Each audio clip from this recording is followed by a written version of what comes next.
Hello, welcome back again. So today in this lesson we're going to look at funk, and you might have noticed that I was using a wah-wah pedal then, and what that is a pedal on the floor and you rock it backwards and forwards and it creates this sound that goes wah wah wah wah.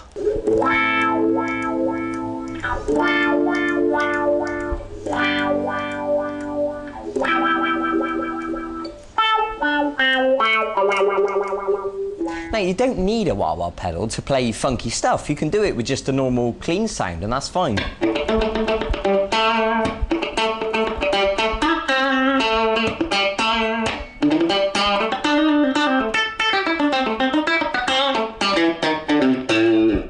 Okay, I think you get the idea. And generally speaking, the idea with funk, it's all about the rhythm, and usually it's quite cheeky sounding. The notes are quite short and sharp. And the specific technique that I'm going to teach you today on the guitar is how to play dead notes or muted notes. And what it is, let me just explain this a little bit better.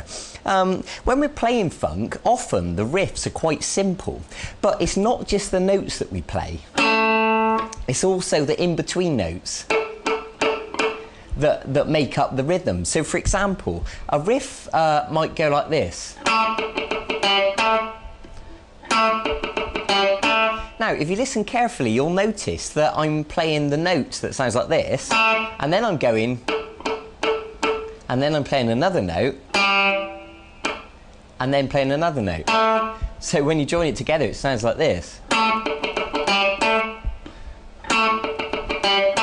Okay, so it's those little clicks in between that are so important to the rhythm of funk, but a lot of people don't realise that they're in there. They're called passing notes or dead notes or you know, or clicks, or you can call them whatever you want really, but the point is, here's the point, if you just played the proper notes on their own, it wouldn't have the same effect, because if I played it like this, that's without the clicks. Now if I put the clicks in, okay, I think you understand what I'm talking about. So let me explain how to do these clicks. The first note I'm going to ask you to play, I'm just going to give you a little example, a little exercise to work on so you can practice this. So the 4th string at fret 7. Now, the first thing to realise is that when you hold down a note on the guitar, the note sustains for as long as you hold the note down, but as soon as you lift the pressure from the string, the note stops. And you can see the moment that I lifted my finger up. I'll do it again. Okay, now I'm not taking my finger totally away from the guitar. All I'm doing is lifting the pressure, so the finger is still touching the string, but it's not holding the note down. And the result, you know, it stops the note, it mutes it.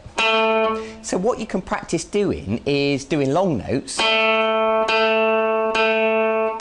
where you're just holding your finger down. Then you can do notes where you stop it each time, like this. And then if you want to practice further, you can practice doing really short, sharp notes by just holding the string down for a millisecond. And you can see I'm pressing the string down at the exact same second that I pluck the string, and then I immediately release the pressure.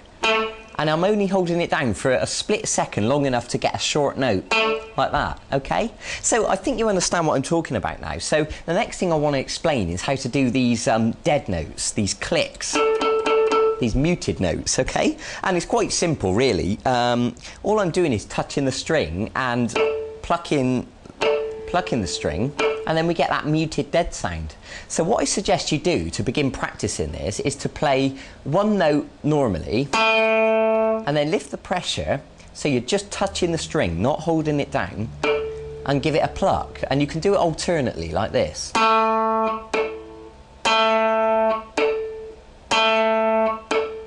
Okay, now you can build it up. Perhaps try playing the note and then 2 clicks.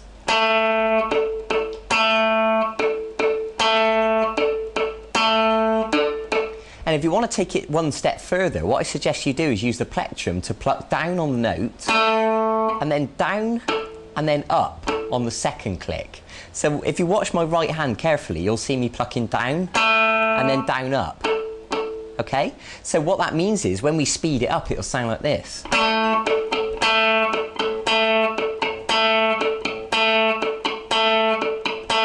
Okay, I hope that makes sense. So now you should totally understand what I'm on about when I talk about dead notes. Now let me give you an example of, you know, me doing a bit of improvising, and you can watch my right hand and you can watch my fingers and you can see where I'm playing proper notes or dead notes. So have a listen.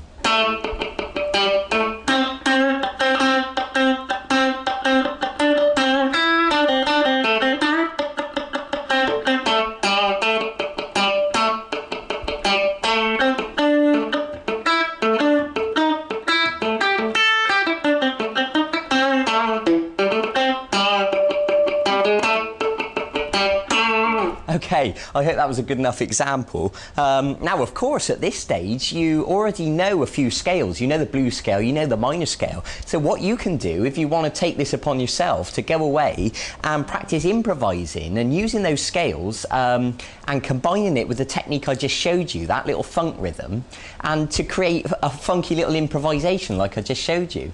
Now, also, I want you to remember that the next lesson, the last lesson in this e-course, I'm going to really teach you how to improvise. Okay, and I'll explain exactly what that means, you know, how to make up solos as you go along. So you've got that to come as yet. But, you know, if you want to jump ahead of yourself and go and start creating stuff, then brilliant, that's absolutely fine. So let me finish up here by giving you a specific rhythm to practice.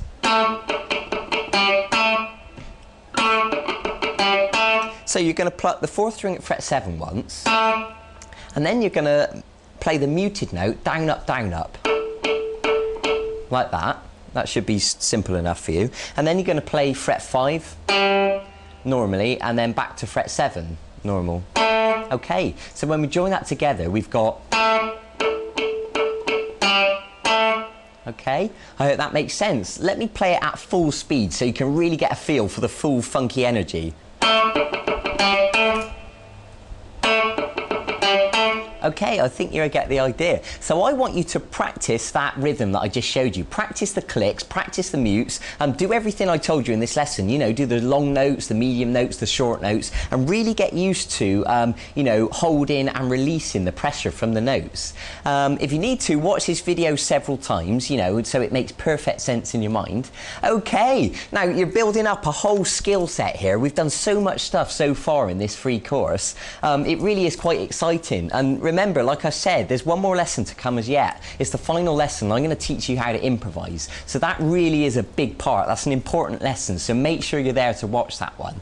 So, as usual, go and get on with it. And as usual, I tell you this every time, be patient with yourself. There's no rush. It took me a long time to get this stuff sounding smooth, you know, so it'll probably be the same for you. So go and enjoy yourself. And I'll see you soon in the next and final lesson in this e-course. And in the meantime, if you're finding this really easy, go and check out the website. There's loads of funky songs that you can learn on there. There's full-length video guitar lessons. Okay, so thanks for joining me. I'll see you in a few days. Bye-bye.